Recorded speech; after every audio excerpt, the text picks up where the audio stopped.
Hallelujah. Hallelujah. Greet you all of in the matchless name of our Lord and Savior Jesus Christ. आप सभी को यीशु मसीह के नाम से अभिवादन करता हूँ। I consider it is my privilege to talk to you from the Word of God this morning. और इस सुबह के समय परमेश्वर के वचन से बोलना मेरे लिए एक सौभाग्य की बात है, ऐसा मैं समझता हूँ। God has been so much faithful towards us till now. और परमेश्वर अब तक विश्वास योग्य बना रहा है। Hallelujah. Hallelujah. How many of you are happy in the presence of the Lord? कितने लोग परमेश्वर की उपस्थिति में आनंदित है? Hallelujah. Hallelujah. When we come to the presence of the Lord, there is the fullness of joy. और जब हम परमेश्वर की उपस्थिति में आते हैं तो वहाँ आनंद की भरपूरी है। When we hear about the word happiness, there is a difference between happiness and joy. और जब हम आनंद की बात जॉय और हैप्पीनेस को सुनते हैं तो दो अलग-अलग चीजें हैं। Happiness will be according to the situation of our life. और जो खुशी है वो हमारे जीवन की परिस्थिति के अनुसार से होता है। But joy will be coming through the presence of the Lord Jesus Christ. लेकिन आनंद है वो परमेश्वर की उपस्थिति से ही आता है। Happiness will be changing according to the situation. और जो खुशी है हमारे जीवन के हालात के हिसाब से बदलते रहेगा। But the joy will not change because it is coming through the presence of the Lord. लेकिन आनंद है वो कभी नहीं बदलता क्योंकि वो परमेश्वर की उपस्थिति से हमारे जीवन में आता है। So today, as we are going to meditate on the Word of God, I would like to read a scripture portion from Luke chapter 11, verse 5 to 9. और जैसे हम आज परमेश्वर के वचन में मनन करने जा रहे हैं, मैं आपके बीच में लूका सुसमाचार 11 अध्याय का 5 पद से मैं 5 to 9. 5 से 9 पद तक मैं आपके बीच में बात उसको If anyone can read, it would be better. कोई इसे पढ़ दीजिए। And Jesus said to his disciples, suppose one of you should go to a friend's house at midnight and say to him, friend, let me borrow 3 loaves of bread. A friend of mine who is on a journey has just come to my house, and I haven't got any food for him. And suppose your friend should answer from inside, don't bother me, the door is already locked, and my children and I are in bed. I can't get up and give you anything. Well, what then? I tell you that even if you will not get up and give you the bread because you are his friend, yet he will get up and give you everything you need because you are not ashamed to keep on asking. And so I say to you, ask and you will receive, seek and you will find out, and the door will be open to you. Amen. Let's pray.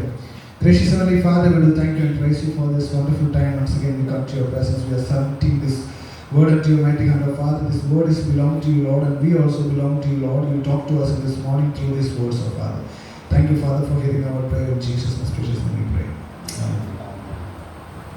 Here, when we read the Gospel of Luke, there we can see about prayer around 25 times. और जब हम लूका की सुसमाचार पढ़ेंगे तो प्रार्थना के विषय में 25 बार प्रार्थना के विषय में बताया गया है। So if you read book of Matthew, there you can find 14 times, and Mark you will find 12 times, and in John you will find 6 times about prayer. और मत्ती में 14 बार है, 6 बार। Yeah, but when we come to book of Gospel of Luke, there we can find 26 times, 26 occasions we can find about prayer. लेकिन लूका के सुसमाचार में जब हम पढ़ते हैं तो करीब 26 परिस्थितियों में प्रार्थना के विषय में बोला गया है। And also 41 times the word prayer used in the Gospel of Luke. और लूका के सुसमाचार में 41 बार प्रार्थना शब्द का इस्तेमाल हुआ है। So 2 Greek words used for prayer in the book of Luke. और लूका के सुसमाचार में 2 यूनानी भाषा का इस्तेमाल किया गया है प्रार्थना के लिए। That are proskumai and diasis. प्रोस्कोमाइस और Diasis. So I would like to call the Gospel of Luke as the Gospel of prayer. और इसलिए मैं लूका के सुसमाचार को प्रार्थना का सुसमाचार के रूप में बोलूंगा। Because as I told you, this Gospel mostly talk about prayer. क्योंकि ये जो सुसमाचार है प्रार्थना के विषय में ज्यादा बताता है। And also many of the parables which is talking about prayer is we cannot find in any other Gospel. और कुछ कहानियां हैं जिसमें प्रार्थना के विषय में बताया गया वो दूसरे सुसमाचारों में नहीं पाया जाता है। We all are praying people. और हम सब लोग प्रार्थना करने वाले लोग हैं। How many of you prayed in this morning? और आप में से कितने लोग सुबह उठ के प्रार्थना किए हैं? Don't tell lie. झूठ मत बोलिएगा। because we have two kind of prayers. और हमारे पास में दो प्रकार की प्रार्थनाएं होती है। One is our personal prayer and other is our public prayer. और एक तो हमारा व्यक्तिगत प्रार्थना है और दूसरा है सार्वजनिक प्रार्थना। As you are staying in the Bible college, if you don't pray your personal prayer, but still you will be praying in the public. और बाइबल जैसे हम बाइबल कॉलेज में है, यदि हम व्यक्तिगत रूप से प्रार्थना नहीं करेंगे, फिर भी हम सामूहिक रूप से प्रार्थना करने के लिए आते हैं। I like prayer very much. और मुझे प्रार्थना बहुत पसंद है। Because I came up to this level in my ministry through prayer only. और मैं अपने जीवन में इस सेवकाई के इस स्तर तक अपने प्रार्थना के बदौलत पहुंचा हूं। Not only in my ministry, in my life, whatever I have now, it's because of prayer. और मेरे जीवन मिनिस्ट्री में ही नहीं, लेकिन मेरे जीवन में जो कुछ भी है वो प्रार्थना की बदौलत So है। let us come back to the scripture portion which we read in this morning. और आज सुबह के समय जो वचन हमने पढ़ा उसमें हम वापस आ जाए। Here when we are reading this Luke chapter 11, it is starting with the prayer of Jesus. और लूका सुसमाचार 11 अध्याय में जब आप पढ़ना शुरू करेंगे तो यीशु मसीह की प्रार्थना के साथ में शुरू होता है। Luke chapter 11 verse 1 is talking about Jesus was praying in a certain place. After finishing the prayer, he came to disciples and disciples were asking about prayer. और यीशु मसीह है किसी एकांत जगह में जाके वो प्रार्थना कर रहा था। प्रार्थना करके जब वापस आया तो उसके चेले लोग है प्रार्थना के विषय में पूछते हैं। Jesus not only taught about prayer, but he was a prayerful man. यीशु मसीह ने केवल प्रार्थना के विषय में सिखाया ही नहीं, लेकिन वो प्रार्थना करने वाला व्यक्ति था। Nowadays we can find a lot of people, those who are supplying the things, they are talking about prayer, teaching about prayer, but when we look at their life, there will not be prayer. और आजकल हम बहुत सारे लोगों को देखते हैं, वे लोग प्रार्थना के विषय में बहुत बकवास करते हैं, बहुत सारी बातें बोलते हैं, लेकिन वो खुद प्रार्थना नहीं करते हैं। बकवास नहीं है, I am talking, they will talk about prayer, teach about prayer, but they don't pray. या तो वे लोग प्रार्थना के विषय में बहुत सारी बातें करते हैं, सिखाते हैं, लेकिन वो खुद नहीं करते हैं। Sorry, I know Hindi, so if you say some mistake, I will say no problem. Okay, so the second thing we can see here, disciples are asking to Jesus, we want to learn how to pray. और चेले लोग हैं यहाँ पे इस बात को बोलते हैं कि हम भी प्रार्थना करना सीखना चाहते हैं। So Jesus was teaching them the prayer there. और यीशु मसीह वहाँ पे प्रार्थना करना सिखाते हैं। After that we come to the scripture portion which we read today. और जो हम हमारा पढ़ा हुआ भाग है उसमें हम वापस आते हैं। So it's a parable, एक दृष्टांत है, like a story. एक कहानी के समान Jesus है। is talking about three friends. और यीशु मसीह है एक 3 मित्र के बारे में बोलता है। The story is starting with a question. ये जो कहानी है एक प्रश्न के साथ में शुरू होता है। Here Jesus is asking, which of you shall have a friend and shall go unto him at midnight? He is talking about if you have a friend, if he go to midnight to his another friend. Yeah. और यहाँ पे यीशु मसीह है मित्रों के विषय में बात कर रहा है। यदि आपका मित्र है, यदि आप उसके पास में आधी रात को जाएंगे, And he is asking 3 loaves. और वो 3 रोटी मांगता है। Because the reason is that one of his friend came to him at the midnight in a journey. और वो यात्रा करके उसका दोस्त है वो आया है अभी घर He में। don't have nothing to set before him. और उसके पास में देने के लिए कुछ भी नहीं है। So he is going to his another friend. He is asking 3 loaves of bread. और वो उसके पास में कुछ नहीं होने के कारण से अपने दोस्त के घर में जाके पूछता है 3 रोटी दे दी। That is the story we can see here. और वही कहानी को हम यहाँ पे पढ़ते हैं। So I would like to name the first friend as the one who went for asking the bread. और एक मित्र को मैं ये नाम देना चाहूँगा जो रोटी मांगने के लिए गया। Second one who came to him as a guest. और दूसरा जो उसके घर में एक मेहमान के रूप में आया। Third friend one who has everything but he is sleeping. और तीसरा जो मित्र है उसके पास में सब कुछ है लेकिन वो सो रहा था। So here we can see the first friend, he don't have anything in his house. और पहला जो मित्र है या पहला जो व्यक्ति है उसके पास में उसके घर में कुछ भी नहीं है। But when his friends comes, he is not bothering about himself, but he is going for asking bread for his friend. लेकिन उसका दोस्त जब आता है तो अपने लिए चिंता नहीं करते हुए वो अपने दोस्त के लिए चिंता करता है और उसके लिए रोटी मांगने जाता है। From this scripture portion, I would like to share you 3 principles of prayer. और मैं प्रार्थना के 3 सिद्धांत के बारे में आपसे बात करना चाहूँगा। First principle, do not bother about your own situation when you are praying. और जब आप प्रार्थना करते हैं तो अपने हालात के ऊपर में चिंता ना करें। So here when we look at this first friend, he don't have anything in his life for himself also. और जब हम पहले व्यक्ति को देखते हैं तो अपने लिए ही उसके पास में कुछ भी नहीं He है। himself is a very poor man. वो खुद ही एक गरीब व्यक्ति है। It's midnight.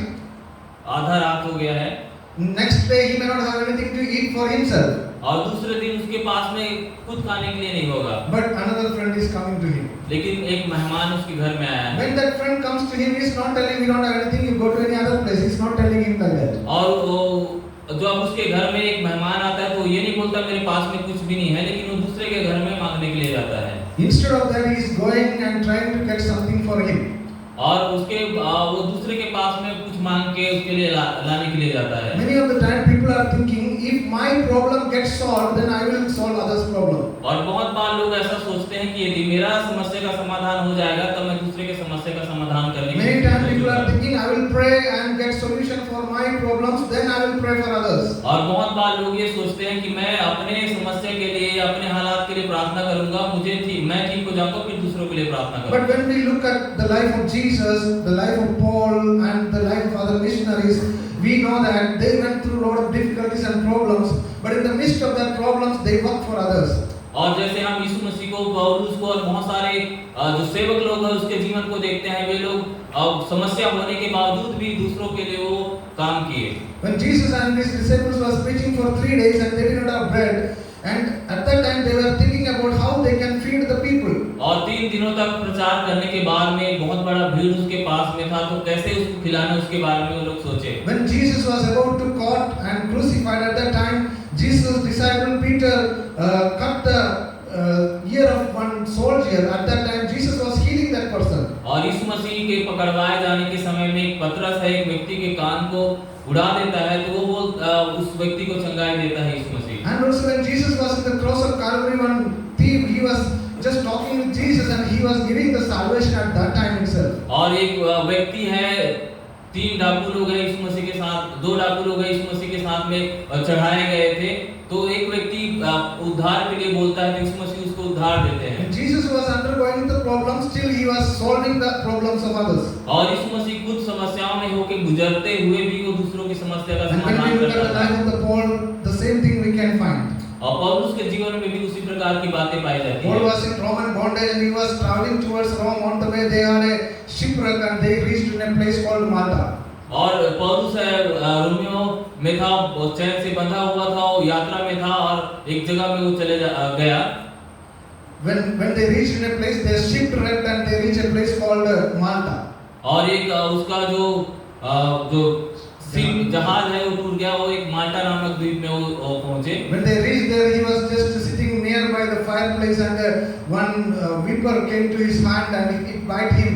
And people were looking at him, he will die, but he didn't die. After that, he healed the person of that village. और वहाँ पे कुछ लोग लकड़ी जला के आग ताप रहे थे, तो उस समय में एक सांप निकला और पौलुस को काट लिया। लोग ये सोच रहे थे कि ये पौलुस से मर जाएगा, लेकिन उसको कुछ नहीं हुआ। वो बहुत सारे लोगों के लिए उस गांव में प्रार्थना किया। Paul was in bondage and he had some problem, but still he was trying to solve the problem of others and he was praying for others. और वो खुद भी कैद में था, बहुत सारे समस्याएं उसके पास में था, लेकिन वो खुद समस्या में होने के बाद दूसरों के लिए प्रार्थना कर रहा था। When we look to the church history and also we can find people like this. और जब हम कलीसिया के इतिहास को देखते हैं तो वैसे लोगों को हम पाते हैं। There was a lady came from Europe and worked in Tamil Nadu. Her name is Amy Carmichael. और एक लेडीज थी, उसका नाम था एमी करमाइकल, वो जो तमिलनाडु में आके सेवकाई की। When she was 60 years old, she worked there for many years for orphan children, and when she was 60 years old, she fell down and she could not able to walk. और जब 60 साल का हुए, बहुत सारे लोगों की मदद किया, अनाथों की मदद किया, और एक बार गिर गई 60 साल की उम्र में और वो चल फिर नहीं पाई। She was paralyzed. और उसको लकवा हो गया। She got opportunity to go back to Europe and rest. और उसके पास में एक अवसर था कि वो यूरोप में जाके आराम करे। But she did not go. He worked here more than 20 more years in India for the orphan children. और उसके बावजूद 20 सालों तक और भी वो वहाँ पे रह के बहुत सारे लोगों की सेवाकाई किया। In her difficult situation also, she was serving others for the glory of God. और अपने मुश्किल हालात में भी वो दूसरों की मदद कर रही थी परमेश्वर की महिमा And के also लिए। there was a lady called Fanny Crosby who was blind from birth, and she wrote around 8,000 hymns which we are singing many times in our chapel services. और एक और लेडी थी जिसका नाम था फैनी Crosby. क्रॉसबी, वो करीब 8,000. 8,000 गानों को लिखी अपने अंधेपन में, और उस गाने को हम आज अपने चैपल में भी गाते हैं। Like the songs we sing, Blessed Assurance, Savior, Pass Me Not a Gentle Savior, all these songs written by her. और जैसे ब्लेसेड एश्योरेंस करके जो गीत हम गाते हैं, और भी बहुत सारे गीत उसके द्वारा लिखी गई In है। her infirmities also she was working for the Lord. She never complained about her problems. और वो अपने कमजोरी में रहने के बावजूद में भी बहुत सारे गानों को लिखे, अपने समस्याओं को कभी भी कंप्लेन नहीं की उसने। And there was a servant of God working in a village called Nasrat in Tirunelveli district of Tamil Nadu in 1950s. और 1950s. 1950 में एक प्रभु के दास थे जो तिरुनेलवेली करके जगह में काम कर रहे थे। When he was working there, he was affected with the TB sickness, tuberculosis. और वो टीबी क्षय रोग से ग्रसित हो गया। When he was in the church, he was pastoring in a church. Every day he was coughing and coughing, and he was vomiting the blood. और वो कलीसिया में सेवकाई करते समय वो खांसता था और उसके मुंह से खून निकलता था। He is the person who has written a lot of songs which we used to sing in funeral services. और उसने बहुत सारे गानों को लिखा जिसको हम जो अंतिम यात्रा में जो आदमी मरता है उसकी अंतिम यात्रा में हम लोग उसे गाते हैं। So the church members thought that he is going to die, so they were singing the same song which he was written, and every night they were singing for him. और कलीसिया के लोगों ने ये सोचा ये आदमी मर जाएगा, ये पास्टर मर जाएगा, इसलिए वो हर एक रात उस गाना को जो उसने लिखा था उसको गाया करते थे। But what happened when he was sick for many years? But at that time in that church they don't use medicines and all because they belong to TPM church. So they used to bring sick people to the church for prayer by the pastor. और उन दिनों में लोग दवाइयों का इस्तेमाल नहीं करते थे क्योंकि वे लोग टीपीएम चर्च से बिलोंग करते थे, और बहुत सारे बीमारों को लोग चर्च में लाते थे प्रार्थना के लिए। But when he himself was sick, but people were brought to him for prayer, when he prayed for them, they used to get healing. और वो स्वयं बीमार होने के बावजूद में बीमारों के लिए प्रार्थना करते थे तो वो बीमार लोग चंगे हो जाते थे। His name was Pastor E.V. Varghese. और उसका नाम था pastor E V Varghese. He almost lived till 1998. और वो 1998 तक जिंदा रहा।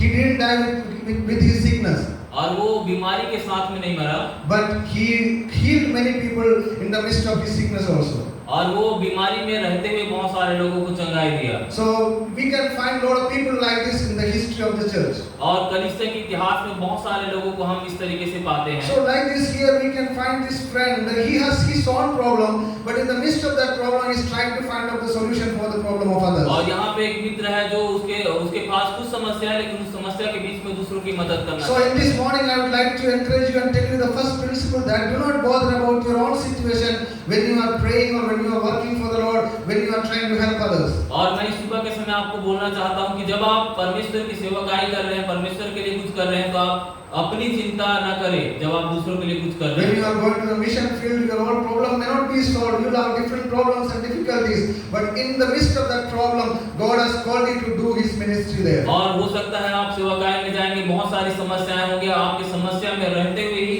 आपको दूसरों की मदद करना, दूसरों की सेवकाई करने के लिए परमेश्वर ने आपको बुलाया है। Just like this servant, you should have a mind for working for the others, forgetting your own difficulties and infirmities. और इस जो सेवक है उसके अनुसार से आपको भी होना है, वो उसके पास में कुछ समस्या है लेकिन वो दूसरों के लिए प्रार्थना कर रहा है। The second principle I would like to share here. First, we found that this person, he was not bothering about his problem and he went to find out solution for his friend's problem. और पहला व्यक्ति है वो अपने कुछ समस्या, उसके पास कुछ समस्या है लेकिन वो दूसरों की समस्या के लिए समाधान खोजने के लिए गया है। So the time also was not favorable. It was midnight. और जो समय है वो भी उचित नहीं था, वो अर्धरात्रि था। He didn't think that it is midnight, how I can go and help my friend. और वो ये भी नहीं सोचा कि ये अर्धरात्रि में कैसे जाके अपने जो मित्र उसकी मदद करूं। From this, I would like to tell you a spiritual lesson that we are in a midnight situation. और मैं एक और बात आपको बताना चाहूँगा, आत्मिक बात, ये हम अर्धरात्रि जैसे परिस्थिति में हैं। When we look at the situation of our nation India, about especially in the ministry, जब हम भारत देश में सेवकाई के क्षेत्र में देखेंगे, there are lot of impossibilities we can find in the ministries. और बहुत सारी असंभावनाएं हम मिनिस्ट्री में पाते हैं। When we look at the states like UP and MP, lot of persecutions are going on. और यूपी एमपी में बहुत सारे सताव चल रहे हैं। Today morning I was reading about the persecution watch report and telling that lot of 80% of the churches were closed in different villages and districts of Uttar Pradesh. और एक मैगजीन पढ़ते समय मुझे ये पता चला कि करीब यूपी और एमपी में 80% जो कलीसिया है वो बंद हो चुकी So है। it's a time like midnight. और ये अर्धरात्रि के समान समय So है। many times we think why how we can work in this such kind of some time. और कभी-कभी हमको ऐसा लगता है हम इस परिस्थिति में कैसे काम कर सकते हैं। But here the second principle I would like to say that be confident in God that He will answer your prayers. और परमेश्वर पे भरोसा रखें और परमेश्वर आपको उत्तर देगा। He didn't look at the situation and afraid because he know one person is there to whom if I go I will get help from him. और वो इस समस्या को नहीं देखा लेकिन उसके भरोसा था कि एक व्यक्ति है जिसके पास यदि जाऊंगा तो मुझे मदद जरूर So मिलेगी। here this servant is going, since this friend is going to his another friend and asking bread from him. और ये व्यक्ति जाके दूसरे से रोटी मांगता है। So here I would like to tell you whatever situation we are going through, whatever problem we are facing, whatever midnight situation, even though we are, but still I would like to tell you there is a person who can hear our prayers. और जो भी हालात से आप गुजर रहे हैं, जो भी मुश्किल हालात से आप गुजर रहे हैं, मैं आपको बताना चाहता हूँ कि एक व्यक्ति है जो आपकी मदद कर He is सकता है। not confined with the situations. और वो परिस्थिति के अनुसार से वो सीमित नहीं है। He is not confined with the circumstances. और वो परिस्थिति के अनुसार से वो सीमित भी नहीं है। Once upon a time, the people of Israel went for fight with the Amalekites. और एक बार है अमालक के लोगों से परमेश्वर के लोग झगड़ा मतलब लड़ाई करने के लिए गए। But when they fight in the mountains, the Amalekites said, "Their God is mountain God, so let us fight in the valley." और उन बहुत सारे लोग थे और वो लोग बोले कि ये तो पहाड़ी जगह है, चलो हम मैदान में लड़ाई करते हैं। So they fight in the valley. There also they got the victory. और जहाँ पे एक वैली था उसमें भी लड़ाई करके वो लोग विजय हासिल Sometimes किए। people will say, "You will get answer in the prayer in this situation," but that situation is not possible. और कई बार लोग बोलते हैं इस परिस्थिति में आप प्रार्थना का उत्तर पाएंगे, उस परिस्थिति में नहीं पाएंगे। Sometimes people will say, "This place you will get answer because there are a lot of people, there are a lot of Christians are here." When we are in Kerala, people will say, "Here a lot of people are there to help. If you pray, you will get help from the और people." कई बार लोग बोलेंगे केरला में बहुत सारे विश्वासी लोग, यदि आप प्रार्थना करोगे आप तो आपको उत्तर मिलेगा। When I was in North India, I got a bike when I did not have a bike. और जब मैं नॉर्थ इंडिया में था तो मेरे पास में बाइक नहीं था। उस परिस्थिति में मैंने एक बाइक पाया। I was praying for a bike for many days. और बहुत दिनों से मैं बाइक के लिए प्रार्थना कर रहा था। Almost 3 years I worked there. I did not have a bike. I was traveling by auto. और 3 साल काम किया लेकिन मेरे पास में बाइक नहीं था, मैं ऑटो में जाता था। And I was walking many times. Walking. और बहुत समय मैं चलते ही जाता था। One day I got a bike. Somebody sent a bike to me. और एक दिन किसी ने मेरे लिए बाइक भेजा। Then I shared this testimony with one of my friend in Kerala. और एक मेरे जो गवाही एक केरला के मेरे मित्र से उसको मैंने साझा किया। Then he said, "Oh, you got because you are working in North India, so you got this bike." और उसने बोला नॉर्थ इंडिया में काम कर रहे हो इसलिए आपको ये मिला है। If you come to Kerala, nobody will help you. और केरला में आओगे तो कोई मदद नहीं Because करेगा। you are struggling there, you are suffering there, so somebody help you. It is not God. वहाँ पे आप स्ट्रगल कर रहे हैं, संघर्ष कर रहे हैं, इसलिए किसी ने मदद किया, वो परमेश्वर नहीं है आपकी मदद करने वाला। Then after some time I came back to Kerala. उसके कुछ साल के बाद में या कुछ समय के बाद में मैं केरला वापस आ I गया। left my bike. I got around 2 bikes there. I left there and I came back to Kerala. I did not have a bike when I came here. और 2 बाइक मुझे नॉर्थ इंडिया में मिला, दोनों को वहीं पे छोड़ दिया। मैं बिना बाइक का केरला में आया। I was केरला में studying in बाइक a नहीं Bible था। college for my MD. और एमडी में मैं एक कॉलेज में पढ़ रहा था I traveling by bus only. और बस से मैं यात्रा करता था। That time also I was praying to God. I need a bike. उस समय में भी परमेश्वर से प्रार्थना कर रहा था Again मुझे I एक बाइक talked चाहिए। with my same friend and said, "I need a bike. Please pray for me." और मैंने उसी मित्र से जिससे पहले बात किया था उससे प्रार्थना किया कि मुझे एक बाइक चाहिए, उसके लिए प्रार्थना He की। said, "You will not get bike because you are in Kerala. People are thinking you are getting lot of money here." और आपको अभी बाइक नहीं मिलेगा क्योंकि आप केरला में हैं, आपको बहुत सारा पैसा मिलेगा, ऐसा लोग But सोचते anyway, हैं। I continued to pray for 1 year. एक साल मैंने प्रार्थना किया बाइक के लिए। After that, I got some money to purchase a bike. उसके बाद में कुछ पैसा मुझे मिला था और उससे मैंने एक बाइक लिया। So God is not confined with any geographical area or any situation or any place. और परमेश्वर है उसको हम किसी भी सीमा में बांध के नहीं रख सकते हैं। God can work anywhere and everywhere. परमेश्वर है कहीं भी काम कर सकता है। Hallelujah. By hearing all of these things, you are silent. और इतना कुछ सुन के आप सब लोग चुप है। Hallelujah. Hallelujah. Praise the Lord. So here this friend is going and asking to his friend. यहाँ पे एक मित्र है, वो दूसरे मित्र से मांगने के लिए जाता है। There we can see another problem. वहाँ पे एक और समस्या देखते हैं। There his friend is telling, I can't give you. और उसका मित्र बोलता है, मैं तुझे नहीं दे सकता हूँ। He has everything, उसके पास सब कुछ है, but he is telling some other hindrances. लेकिन वो कुछ और रुकावटों के विषय में बोलता There है। are some excuses he is telling.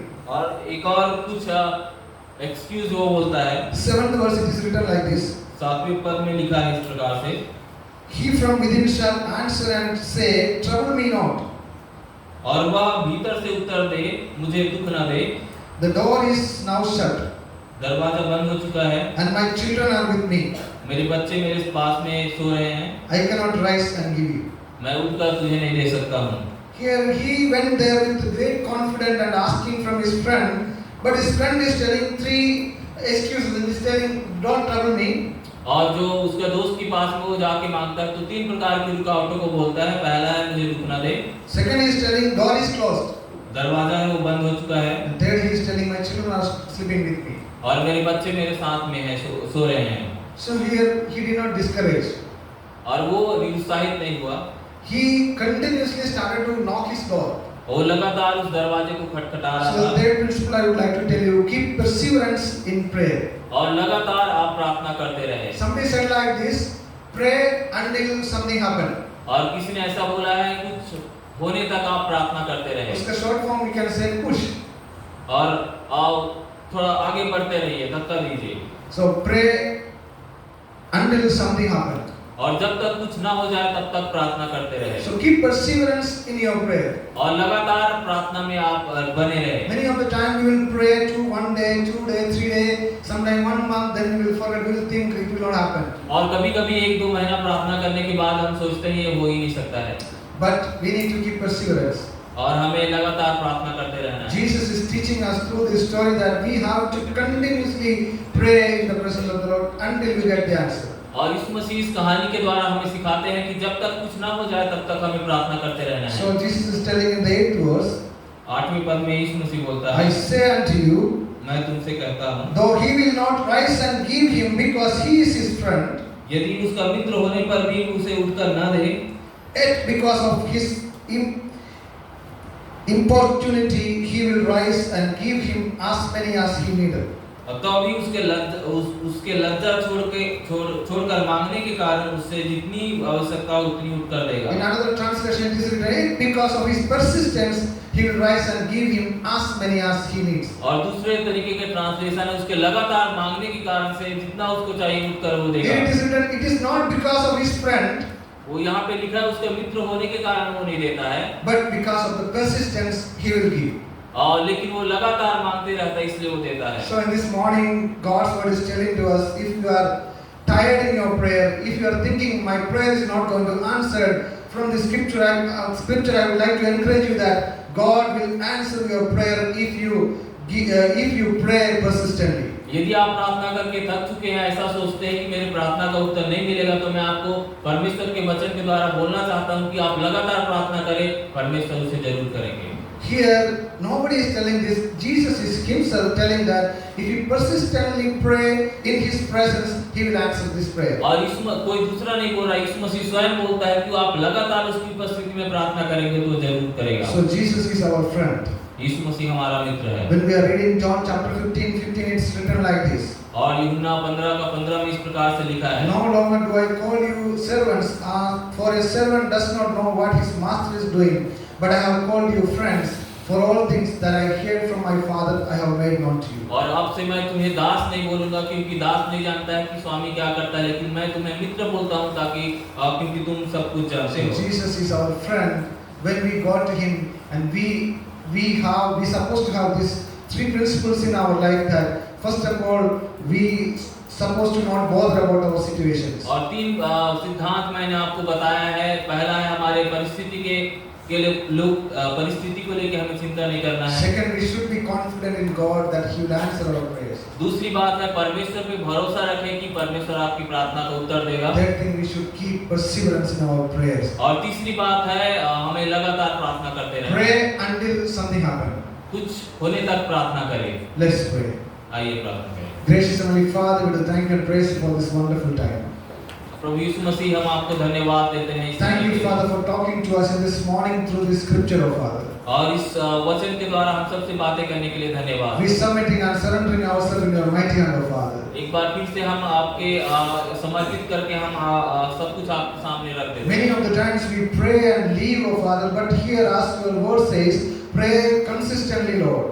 और बहुत बार प्रार्थना करके हम छोड़ देते हैं, लेकिन वचन में हमने सीखा कि हमें लगातार प्रार्थना करते रहना है। Help us to pray consistently in our difficult times, oh Father. और हमारे कठिन परिस्थितियों में भी मदद कीजिए कि हम लगातार प्रार्थना करते A रहें। lot of times we are undergoing different kind of difficulties, and we are thinking that once we get a solution of my problem, I will pray for others. और बहुत बार प्रभु हम ऐसा सोचते हैं कि मेरी समस्या का समाधान होने के बाद ही मैं दूसरों के लिए प्रार्थना करूंगा। But this morning, in spite of all my difficulties, all my problems, help me to pray for others and work for others, oh Father. और बहुत सारी परेशानी समस्या होने के बावजूद में हमारी मदद कीजिए कि हम दूसरों की मदद कर सके। Help us to put our complete confidence in you. When we pray, we may believe that you are going to answer our prayers, oh Lord. और प्रभु हमारी मदद कीजिए कि हम जो भी प्रार्थना करते हैं आप पे भरोसा रखते हुए वो प्रार्थना को कर सकें। Help us to pray with perseverance, oh Father, so that we may not stop our prayer. Help us to pray without ceasing, oh Lord Jesus. और प्रभु हमारी मदद कीजिए कि हम बिना रुके प्रार्थना करें। Thank you, Father, for hearing our prayer. प्रभु प्रार्थना सुनने के लिए धन्यवाद। In Jesus' most precious name we pray. यीशु मसीह के बहुमूल्य नाम में हम मांगते हैं। Amen. आमीन। May God bless you all through this message. धन्यवाद।